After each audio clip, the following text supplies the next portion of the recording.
Hi, everyone. I'm Kristina Holzweiss, and welcome to the Canva Librarians and Teachers International Spring Virtual Showcase.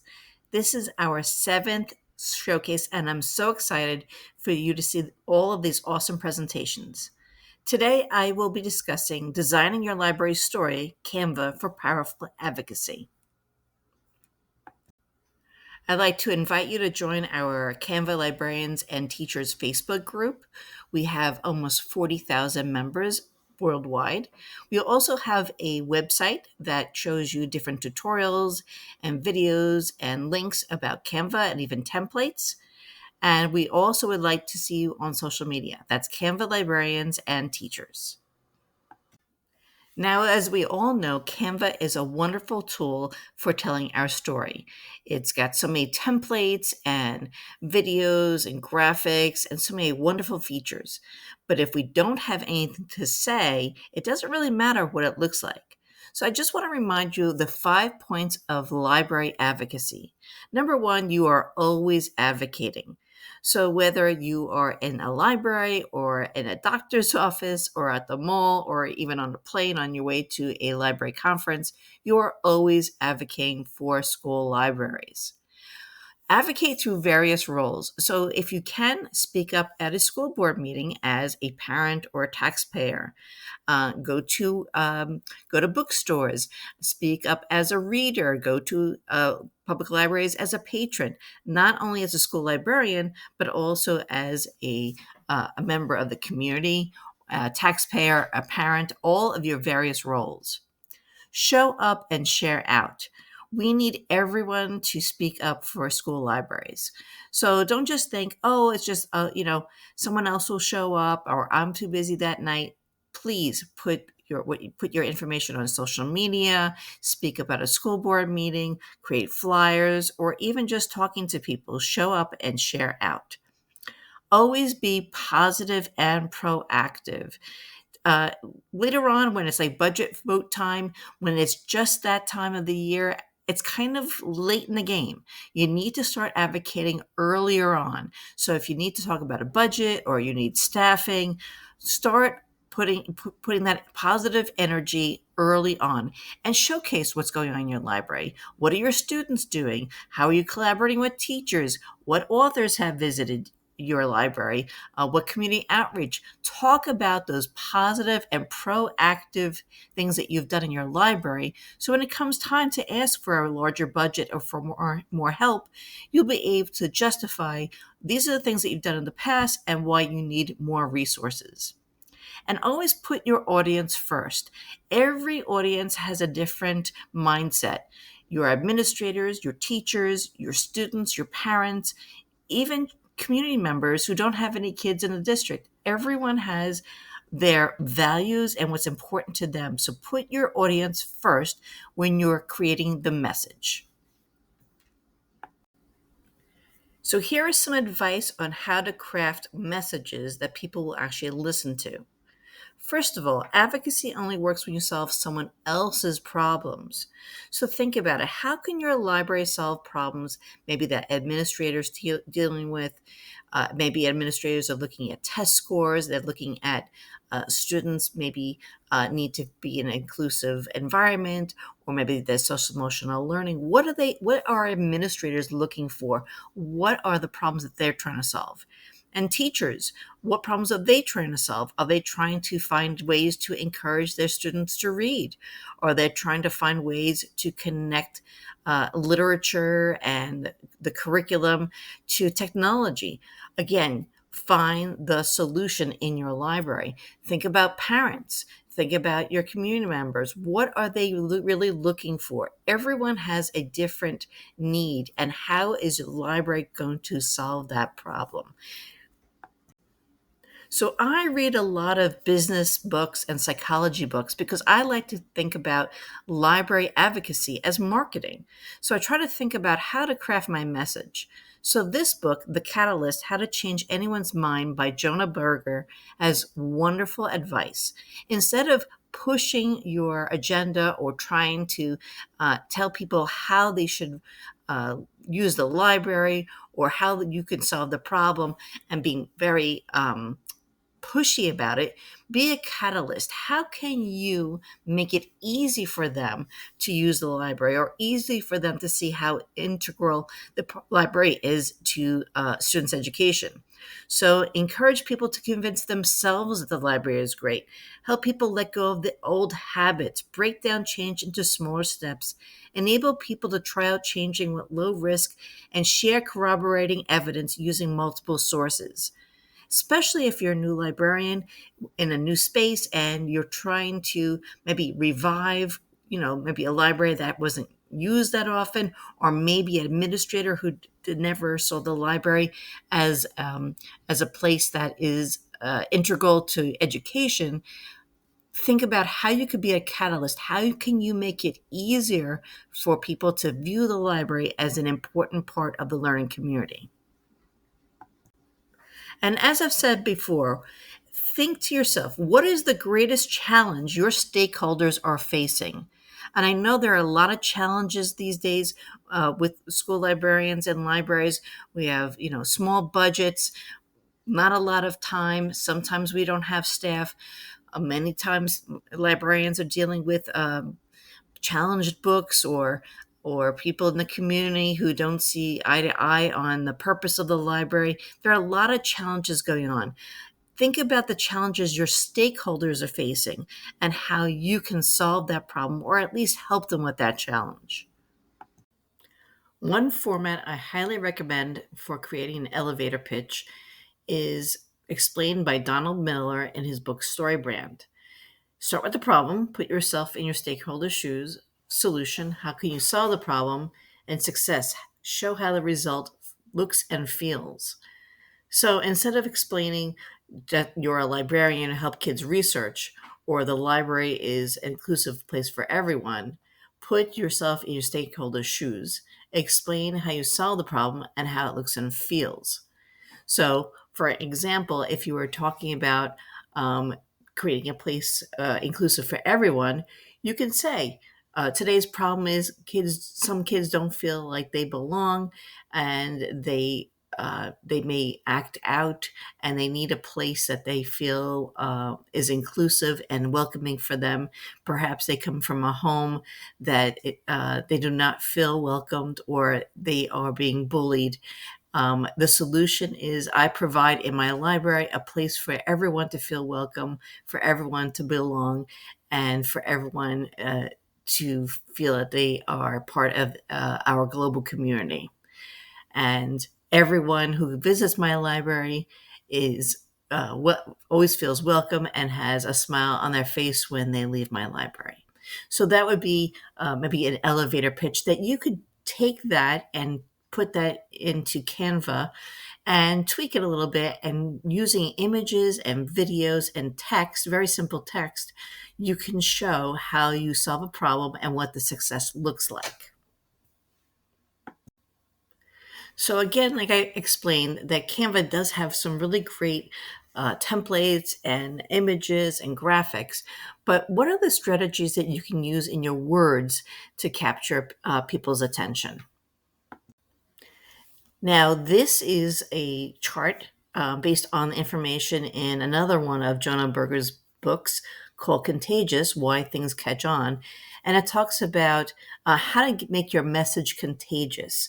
So again, it's the marketing aspect of your Canva designs and how to advocate for your library. So what is the social currency? What are the triggers, the emotion, the public, the practical value, and stories. Stories are a big, big idea in marketing and advocating for your school library. That means the anecdotal stories. That means using the right images, telling statistics, things like that, telling the stories. But also, these are a whole variety of different ways that you can make your message contagious. That really depends on the audience and the actual design that you're creating. Is it a social media post? Is it a Facebook post? Is it a flyer? Is it a video? At least go through this list and make sure it hits maybe at least one, maybe two, maybe even three of these different criteria for making your message contagious. These are also some element suggestions by Brendan Kane in his book Hook Point: How to Stand Out in a 3-Second World. Again, we're not talking about the design yet. We're talking about the text. So use very few words. Um, Make people curious. Maybe make people think not too hard, but not too little. Find the sweet spot in between. Make it content that is grasped quickly. When you're creating content using Canva for any kind of advocacy, whether it's on social media, whether it's on a board of education presentation, or even a presentation at a conference, make it easy for your learners, make it easy for your audience to understand your message. So once you've crafted your message, you've thought about the audience, what your stakeholders' challenges are, how you can solve the problem, how you can become a catalyst for making people understand how integral the library is. Once you've thought about your stories and your hook points, then you think about your format. And here are 10 different ways. There are 10, there are many, many more ways than this that you can use Canva to advocate for your school library. So again, think about what the message is going to be, who's the audience, and then tailor the format to that. So is it an infographic? Are you going to use that at a school board meeting? Is it a social media post? Do you want to get parents involved? Is it a newsletter that you're sending around to the different teachers? Is it a bookmark? Is it a presentation? Even email signatures. Email signatures can show perhaps your education, the books that you're reading, awards that you've won.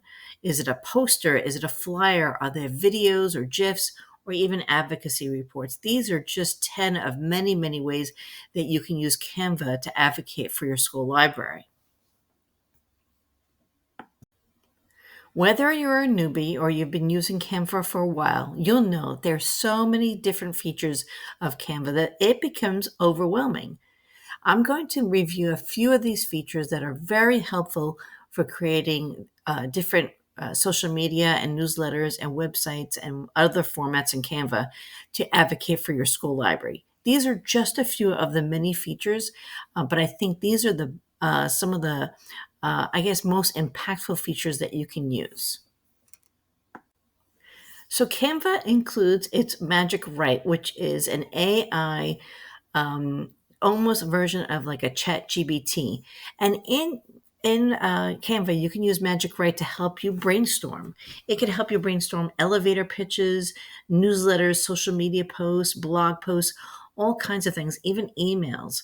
So you can use the Magic Write feature right in Canva. Just add a text box in a flyer or a Google or a Canva doc or if a presentation, what have you, and ask it to write. Tell it, what's your who you are. I'm a school librarian. I'm trying to convince my school board that I need a larger budget to purchase books for my library. Use that. Use the Magic Write to give you some ideas, to generate some ideas, and then use your own writing, talk to friends of yours, have them review it.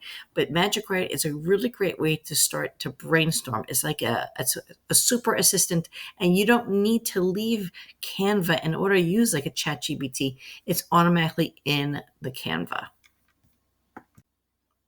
Canva's Magic Switch and Magic Resize features make it very easy to work in one format and then quickly change to another format. So you can translate text, you can transfer the content into different formats, convert a document into a presentation, convert a presentation to a document, resize, change from one media to another. So there's so many things that you can do instead of using Google Docs and then having to stop what you're doing and copy and paste into Google Slides or a Google website or Google Sheets. All of it is integrated in Canva. So you can create your message in one format and then transform it into something else. If you really like a presentation, for example, you can very easily resize it and make a copy of it for a social media post or maybe an email or maybe a website. So use the Magic Switch and Magic Resize of Canva to basically save you lots of time. Here is some very important information about sharing your message. So, use the public view link if you want to publish your design. If you want to just share it with anyone or put it on social media or put it in an email, use the public view link so people can look at it without having to log in. They don't have to see all the editing version of it. They can use the public view link. And when you use the public view link, you can actually schedule your social media posts. So you can schedule them in advance if you like. You can populate a whole calendar full of posts. And you can also view the analytics to see how effective your message is. So you can, if let's say you're advocating for a book fair in your library, you might want to see which messages get the most hits, which ones get the most views. Do they view them on Facebook more often than Instagram or in your email? You can actually create different links for each of your posts, different public view links, so you can analyze where they're seen and which messages are the most impactful. So use the public view link and the analytics. Polls and quizzes are pretty new. You can use them to engage your audience and solicit feedback, and you can actually collect supporting data. So you can use them with your kids. You can maybe post some polls and quizzes on Facebook, maybe put it in your email and be in newsletters. Ask your users whether they like fact or fiction, whether they in which genre of books that they enjoy reading, and during maybe the budget vote that you have each school year, maybe create some of these polls and quizzes for your students and their parents. Now, I know that you've probably used the bulk create feature to create certificates, but now Canva has come up with Canva Sheets. So I'm going to show you later on how to auto create some social media posts. You can even remove the background from multiple images at the same time, and you can translate all the text.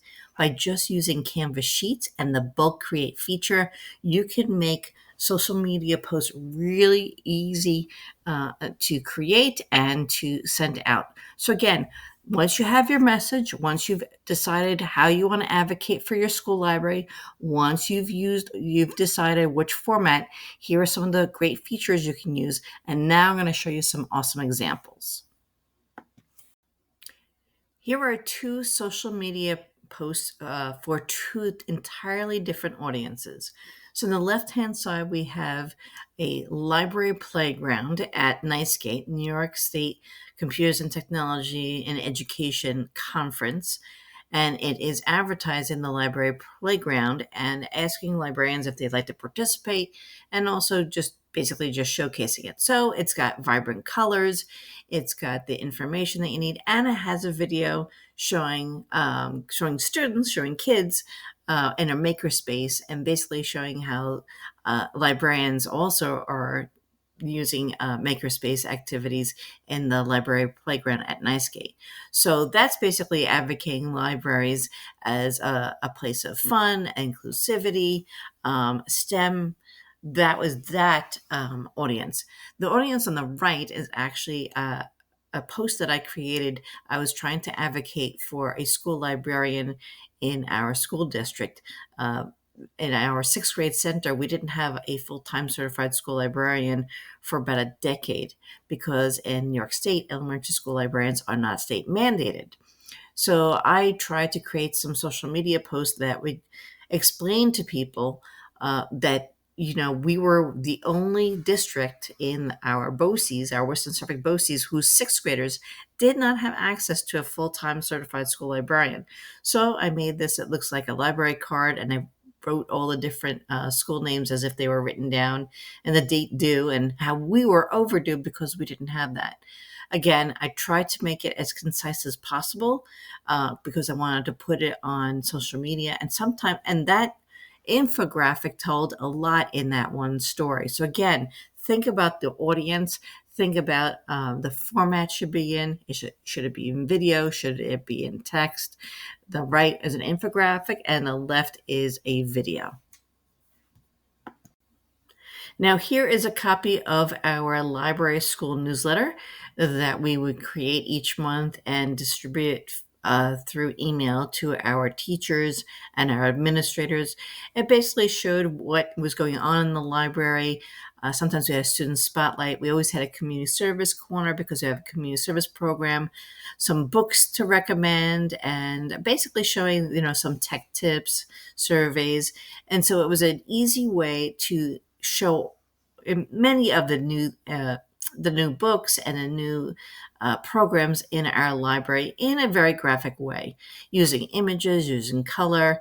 The book nook, that section was very popular. We actually would have teachers come to our library and ask us for some of those books. So again, a library newsletter is a really great way to advocate. It could be within your learning community. It could be something that you just send out to the parents. It could be for the teachers. You decide who your audience is. This actually was made for our faculty and administrators. Here we see a GIF that I created for our Library Learning Commons. I went through the Future Ready Library framework, our AASL, the New York State framework, and then I looked through the kinds of things that we do in our library, and I pulled some of the words and made those wedges, and then gave just examples of them, very generic examples. And this, we created a GIF. You could use that for your email signature. You could put it in your newsletter. And we actually created it as a poster. So here you could see we have a round version of the poster, but then we found that it was difficult for people to look at sometimes. So we also made a chart version of the same information. So again, different formats, different purposes. You can create posters, you can create email signatures, and you could even post this on social media as the GIF. So again, you might have a really great message, but if it's lost in the format, people are not going to pay attention. They're not going to understand it. So really, you need to match your message with your audience and the format. An impactful way of advocating for your school library is actually to create a year-end report. You've been seeing probably many different kinds of year-end reports that have numbers and graphics and pictures. This is a very basic one, and I've put in different categories that you might consider. And then on the green dot, you could put in the numbers. So you can think about the usage statistics, staff development, community outreach, technology upgrades. Again, use the information that would be most beneficial or most interesting to your audience. Your year-end report for your administrator will be probably different than the year-end report for the parents. And then also your teachers. So again, here's a year-end report. And on the right, like I said, they have Canva Sheets, which is brand new. What you can do is you can create a Canvas sheet that captures the statistics for each month. So you can capture the number of the circulation, the number of author visits, the number of virtual field trips, and you can record that in a Canvas sheet for each month. And at the end of the year, you can create a formula and compile all that information into one end of the year report. So you can actually create one for each month, and then using the data in the Canvas sheet, create a report for the entire year instead of having to take out the calculator and figuring it out. So years ago, there was a library value calculator created by the Massachusetts Library Association. It was available on the ALI website, and it was an awesome tool. You could type in a number of how many books that you borrowed, or how many databases you viewed, or movies that you rented, and it would calculate the value based on the number that the calculator had as default, and then it would give you a total value for the material or service. And I thought it was such an awesome calculator. So I used the new Canva Sheets feature. Let me show you this. This is the Canva Sheets, and it looks very similar to Google Sheets, but it has so many different features here. I could add a title, I could add different colors, I could add the columns. I could go into actions. I can create magic charts, magic insights, bulk create, resize the designs, import data. So many things I can do. I could put in, use magic formulas, which is Canva AI helping you create the formulas for your Canva sheet drop downs. So similar to Google Sheets, but it's already in Canva. It's so amazing. So what I did on this one was I actually created my own school library value calculator, and you can go in there. So let's say this one is print books is $26 each. I could change that to make it $25 and then watch the number on the right hand side change. So it's pretty amazing to use this for your end of the year report because all you need to do is plug in the usage in one column and then put in your average price for each usage, and it will multiply it. And just by creating a formula by using the AI. If you don't know how to create your own formulas, the Canva AI will help you do that. So here is video services. And so let's say instead of 17 video services, let's say there were 20 videos that were borrowed. And again, it will change the calculation here. So in addition to the stories that you tell about your library, you can actually show the impact in terms of money of the purchases that you've made with your library budget and the resources and the impact they've had because all of the students and the teachers using them in your school. I'm still looking for a way to create an interactive calculator, just like this one was online. But in the meantime, please use the link below and you can create your own template of your own school library value calculator.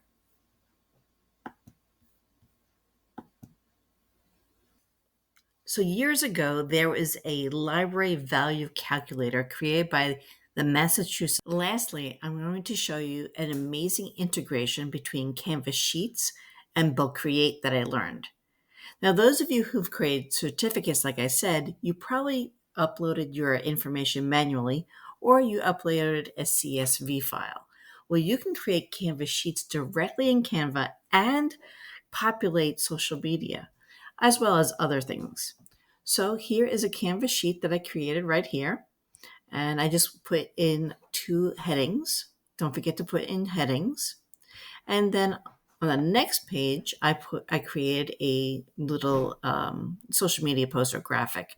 So I have an image in the back. I've got this post-it note, and then just says library quote. And what's really cool now is in Canva, you can not just add the page, you could add different kinds of things. So you could combine one sheet and you can combine a social media post or presentation or document, whatever you like. So that's what I did. The first page is a sheet and the second one is a social media post. So let's go back to that first sheet. And it says here, quotes about libraries and reading. Now, again, this is generative AI.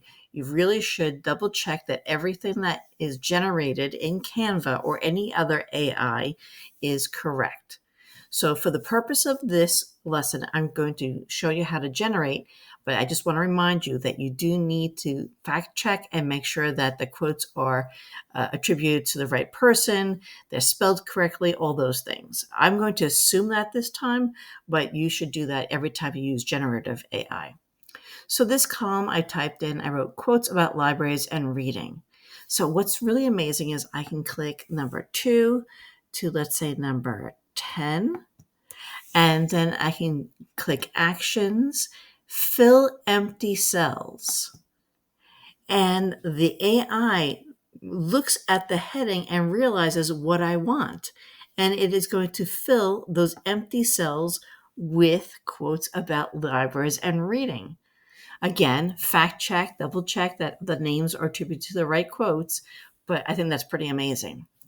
Now I'm going to put in here images of books. I could AI generate each of those, but in the interest of time, and I just think it's easier for me to go to elements and go to type in library or books. I'll type in books. And then I will go to photos. Let's do that again. Great. So then I could just take this and I could put this in the column.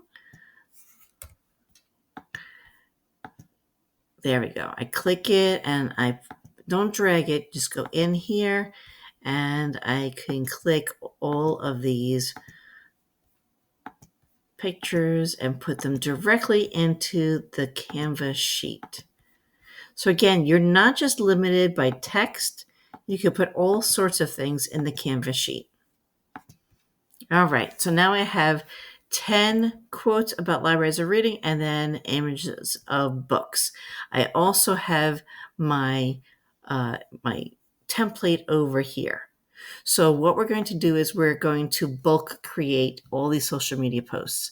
So I'm going to click here and let's see, click this here and down to here. So make sure you have your heading and make sure you have all of the data that you need.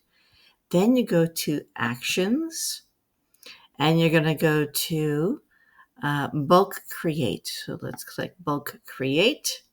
And now we're going to set up the data. So I'm going to, yes, we have the data range. This is correct. Press continue. Now it asks to choose the template. And I'm going to go to the one that's currently open. And I'm going to say, this is the template I want. So this is quotes and libraries about reading. I already connected this before. Now I'm going to connect this image of the books. So I'm going to go like this. I'm going to connect the data. And then I'm going to connect the images of the books. So again, you click what you want, you connect your data, and then you find the column. So this library quote, this text is connected to the column here, quotes about libraries and reading. And this one is connected to the images of books. So let's just go again. Here is that first column, and here is that second column. Okay, then it says create 9 designs and advanced options. So we're going to go to advanced options, and we're going to make multiple pages in one design. We're not going to make 9 individual designs. We're going to make one page with all the designs. You can make them individual if you want, and if you want to separate them out for social media, that's up to you. And I'm going to just leave the original design, and now I'm going to create the design. And look at that. It actually creates the designs, puts them in a folder, and then bulk creates them in this column right here. So if I click this, you can see that here we go. There is our design in the back, and here is our quote, and it has that post-it note. And let's go through each one. Again, look, the picture with the quote. The picture and the quote. And that is how you can advocate for your library very easily by creating these quotes for maybe School Library Month, maybe Banned Books Week, maybe if you want to put in some statistics about library or favorite authors, what have you. It's so easy to do. Again, we're going to go here. Again, you're going to create a Canvas sheet. You're going to put your titles at the top. You're going to either populate this on your own or have it fill, put in some images. And again, you can add as many columns as you want and then use the bulk create feature. Again, you don't even need to go to another document. It's right in here because you can add sheets, images, whatever you like. And then you bulk create. And voila, that is how you could advocate for your school library using Canva Sheets and bulk create. I hope you enjoyed this presentation on creating your library advocacy messages and how to use Canva to get that message across. I hope you enjoy the rest of today's showcase.